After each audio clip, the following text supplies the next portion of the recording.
Morning, everyone. My name is Nicolette Chasse, and I'm a member of the Worship and Music Committee. My pronouns are she and they. Welcome to our virtual service with the First Parish Plymouth congregation. The first part of our service is recorded. Following the benediction, the recording will end. Then we will go into our milestones section. This part is not recorded. This service, as all of our services, will be posted on our Facebook page and on YouTube. Our service today is presented by Jenn and Cheryl Eaton. Our technical director is Paul Melville, and today's live music will be performed by Jean Pace. Please remember that there is no coffee hour after the service today. We will resume coffee hour once we start in-person services again. Whoever you are, whomever you love, whatever you believe, wherever you are on your journey, let us walk together this hour. Our opening hymn, our call to worship is The Struggle Continues by Israel Buffardi. The deep blue crevices of an Icelandic glacier. The road that lies ahead of us is a long one, and the pace of progress will sometimes feel glacially slow. Never forget that glaciers over time can carve out grand canyons and great lakes. Moving tectonic plates can rise up mountains over millennia, or they can explode in awe-inspiring volcanoes in milliseconds. Our commitment to love and justice can do the same. Our opening hymn this morning is hymn number 34, Though I May Speak with Bravest Fire.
Love is the spirit of this church, and service is its law.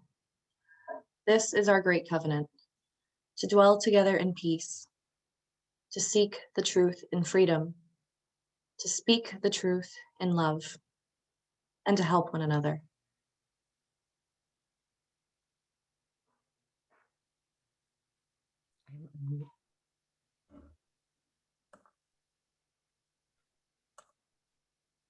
Good morning. My name is Jenn Katon. My pronouns are she, her, and hers. As we emerge from behind our doors as we begin to resume normal life, I have a fear. I fear we will go back to normal life. We will forget the lessons we have learned over the course of this once in a 100 years experience. What were those lessons other than how to make your own sourdough? Well, for this, I'm going to use the societal we. I am not talking about each one of us individually. You know who you are. But we need to remember, just because we are UUs doesn't make us immune. Our work is work that continues always. We can become complacent and comfortable just as much as anyone. I can become as comfortable and complacent as anyone. Okay, so societal we learned a lot about the cracks in our society, about the importance of a strong and accessible safety net. We, not just our farthest left friends or family, talked about social programs that were scoffed at mere months prior as the presidential campaign pressed on. Bernie and Andrew Yang and others literally brought forth programs and policies, things that moderates and the right pushed back on in varying degrees of good but not realistic, to utter poppycock, to communism, to the end of our country. Universal income. What is a living wage? True universal health care. A world without rent. The need for everyone to have equal access to the internet so children can learn remotely. Sure, it was not ideal for everyone in the long term, but the fact is that every student prior to the pandemic needed access to computers, printers, routers, and an internet signal to do reports, projects, and homework. The news had long covered the fact that kids are at the mercy of public library hours, which are often cut due to lack of funding, to do their homework. They are sent up in their parents' cars to some hill in town where there's a wisp of a signal. Education inequality is rampant. These are just some of the examples of what the pandemic illustrated and proved that we can fix if we care to. Suddenly, things like telehealth and telecommutes, things which people with disabilities have been clamoring for ages, is doable and productive. And perhaps we need to remember that we shouldn't have to wait until it is useful to able-bodied folks to find value in it. And of course, we saw that what people of color mean when they say racial inequality exists in all areas of their lives. The pandemic showed us all of this in sharp relief and in real time. And it did not pull any punches on how this affects people. And all that it takes is a little nudge for it to affect more than just the most vulnerable. From various corners of media, from the White House press conferences to the comments on Facebook, there is an attitude of reductive thinking when it comes to who we should be protecting, who to care about, and what is most important. And of course, we cannot think about the pandemic without intoning the name George Floyd. His name, his face, his end should never be far from our minds, or any of the countless victims before and after him. And what about the environment? And by extension, the climate crisis? There are lessons large and small here too. Well, even though the story got muddied with conspiracy and so forth, environmentalists have said for years our encroachment and erasure of wild spaces has us in contact with animals that carry diseases that we are not protected against. We know this is how we are exposed to disease, regardless of the exact place COVID-19 started. We saw how quickly our Earth responds and heals when given a breather, showing how telecommutes are a solid piece of the puzzle for the environment, as well as helping families, individuals work and stay home when they need to. And of course, listen to science and participate in global cooperation. This is how we prevent another pandemic. We must not go back to normal, especially now that there is a president that does not remind us every day of the work. He is comforting. He doesn't bombast and insult. His comfort is soporific. We must be more vigilant than ever. Not because he has bad intentions, but because he doesn't. They are good and they are reasonable. This is not meant to be political in the sense of my guy, someone else's guy, my party, your party, their party.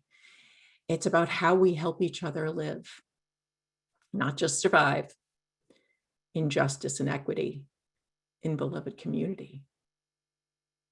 I am sure some are internally moaning. I am internally moaning. I'm tired. I want to go to brunch with friends. I want to go to a movie or a concert. I am glad we don't wake up and pick up our phones, bracing ourselves as we get the damage report as if we're Captain Picard. We cannot forget the lessons we've learned, the global ones, the countrywide ones, the local ones. So what do? We do what we did. We read and we watch and we double check our sources. We call and write representatives. We do not fear criticizing those we put in office. It is more our responsibility than it is for those who didn't vote for them. And we hold their feet to the fire to do what they said. We can take a breath. We can rest. We can not live feeling a low-grade panic daily. But we have to remember that not everyone is so lucky, and act on that knowledge. I am reminded of the words of Langston Hughes. A long time ago, an enslaved people heading toward freedom made up a song. Keep your hand on the plow, hold on. The plow plowed a furrow across the field of history. Into that furrow, the freedom seed was dropped. From that seed, a tree grew, is growing, and will ever grow. That tree is for everybody, for all of America, for all the world. May its branches spread and shelter grow until all races and all people know its shade. Keep your hand on the plow, hold on.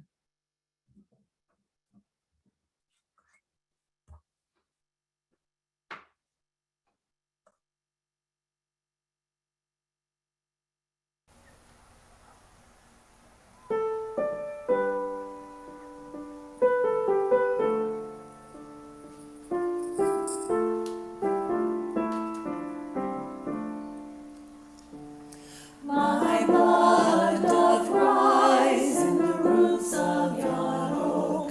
Her sap doth run in my veins.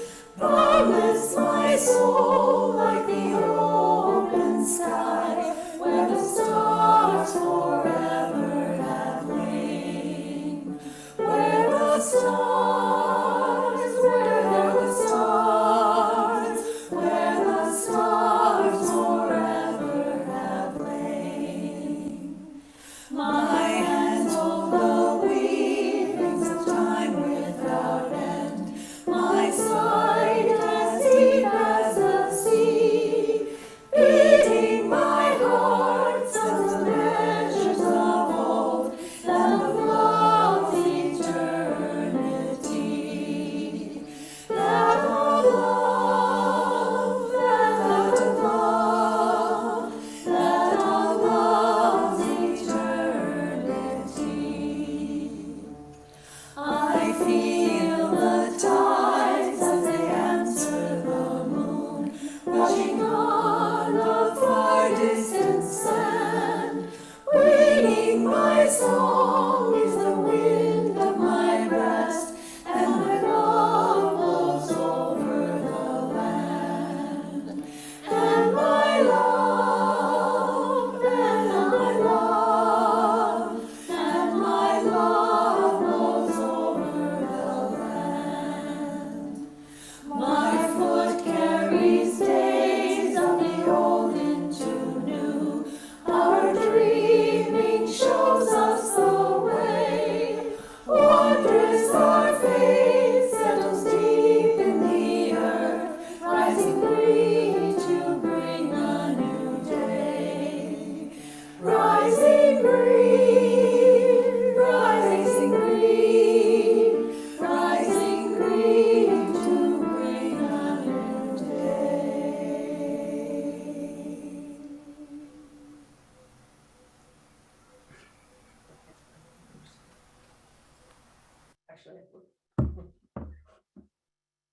Hi, everyone. My name is Cheryl Katon. My name is Cheryl Katon. Um, and I'm going to, thanks very much to Jen for helping us really see the big picture of the things that we want to hold on to that come out of the pandemic. And I'm going to take us through some more granular or more smaller, tighter, personal things that we might want to hold on to. To do this, we're going to do a little activity. So I want to make sure everybody knows how to use the chat box. I don't want to sort of slow down. So if you really struggle with that, maybe you can text a friend or get somebody else in your house to help you out with it. But at some point, we're going to do a thing called a chat waterfall. And I'll explain how that works. But when we get there, I'll explain exactly how to do it. And you're going to use the chat box. So it becomes a little bit more of an interactive portion of the service than just a listening, sitting back sort of portion of the service. So here we go. So today, my portion, I'm going to talk about some of those positive attributes of the pandemic. Yeah, the positive attributes of the pandemic. You know, for this exercise, we're really going to get granular. We're going to get down in the weeds, and we're really going to look at those little things that came out of the pandemic that we do want to hold on to. And so to sort of get everybody tuned up for what that might be, I'm going to read some of those things from my personal list that I'm going to just share. And then I want you to think about your own personal list as well.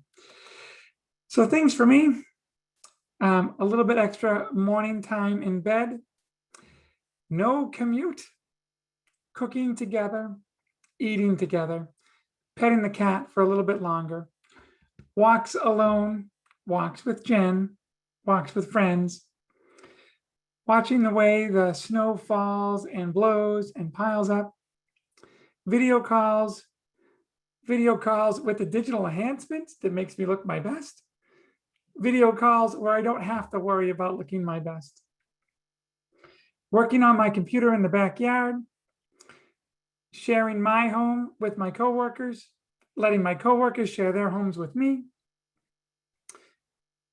appreciating face-to-face discussions when we can do it, the coyote in the backyard, the butterflies in the garden, the possums, the chipmunks, the squirrels, and the bees, the sun on your skin, the hot sun combined with the cool ocean breeze, discovering old tunes that I haven't heard in decades.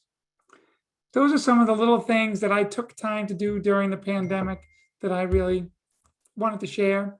And I'm going to ask everybody to make sure that your chat box is on everyone.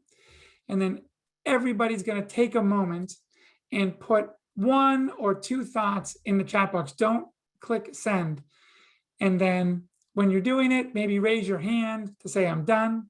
And then all at once, I'm going to say send, and then everyone's going to send their positive attributes from the pandemic. And it's going to create a little cascade, a little waterfall in the chat box. So keep your chat box open.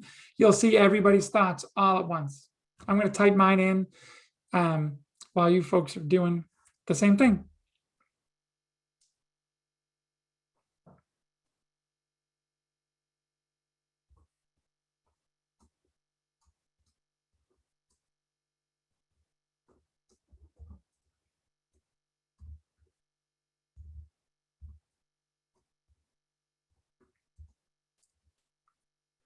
Oh, everybody's already doing it. You didn't wait for me to say go. Go ahead. Everybody just go ahead and type in. Look at all those good, positive things. I'm going to back up and I'm going to read through those things. So I read my own list and now I'm going to read through your list as well. In bed longer, no commute, home with my cats, feeding the squirrels and the birds, no traffic, enjoying my deck more, extra time with family due to less commute time, meals with family, time with loved one, even socially distanced, going for walks in the morning, time with my child, watching her grow, time with my husband, more time at home with my family just to hang out together, more time with grandchildren, No travel time for meeting, more walks, more exercise, feeling reconnected to self, walking daily, connecting with neighbors. Love that. More messenger with grandkids, walking alone in the sunshine, learning and memorizing beloved lyrics, listening to iPod to a sermon, my favorite minister and emailing him thanks, cooking healthier meals, reconnecting with faraway cousins, video chats, re-envisioning my career, yes, no traffic, and so many more, I'm sure. So these are just a few of our shared positive attributes that came out of this very, very challenging time. All those little things help us recognize that there is often good in every bad situation. And similarly, we do know intuitively that there's some bad in every good situation. It's just part of the human experience. We are complicated individuals and we are a complicated society.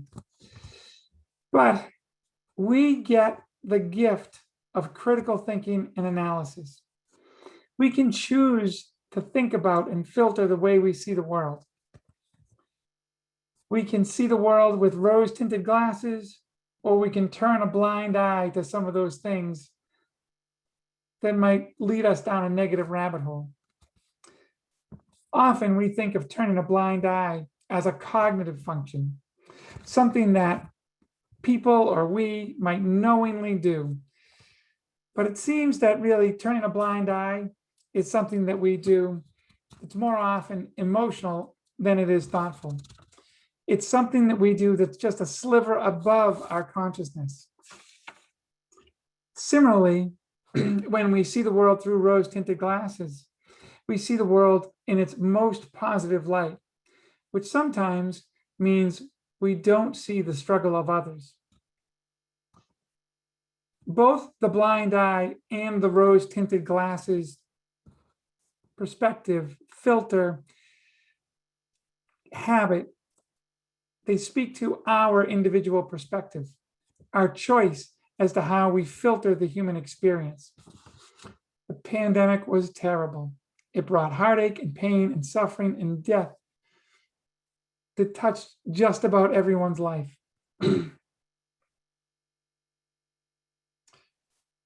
But there are lots of positive results and outcomes that also emerged as part of this global challenge. Personally, I realized how much growth I still had left to experience and to embrace. When I look at those things, those small things and those bigger personal things, and then I think about how I want to retain those as I move forward, I think the number one pandemic attribute that I want to retain is both eyes wide open and perceiving my life through those rose-tinted glasses, yet with the ability to just look over the rims from time to time to make sure I can see most clearly. I want to self-reflect, to know when I am emotionally turning a blind eye.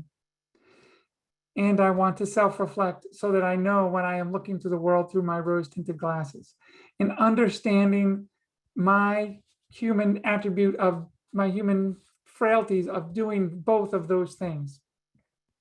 I want to see the truth of my experience.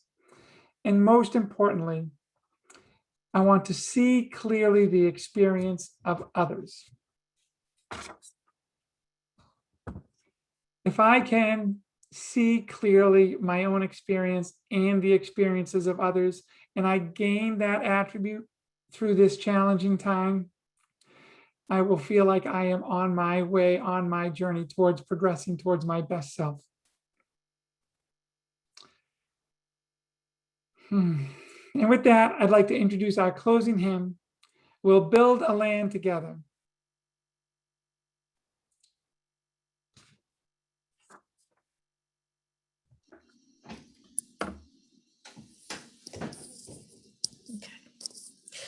Okay.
Thank you so much, Jenn and Cheryl.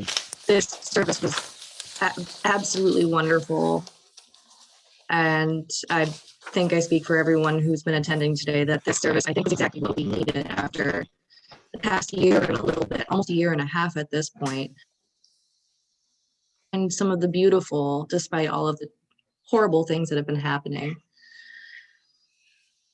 Our benediction today is This Essential Work of Justice and Liberation for All by Rosemary Bray McNatt.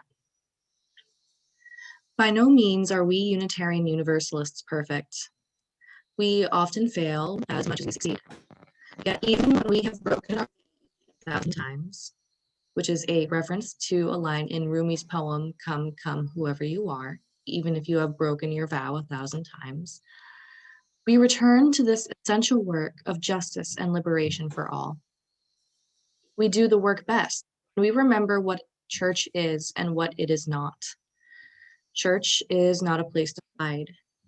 It is not the place to get away from the world.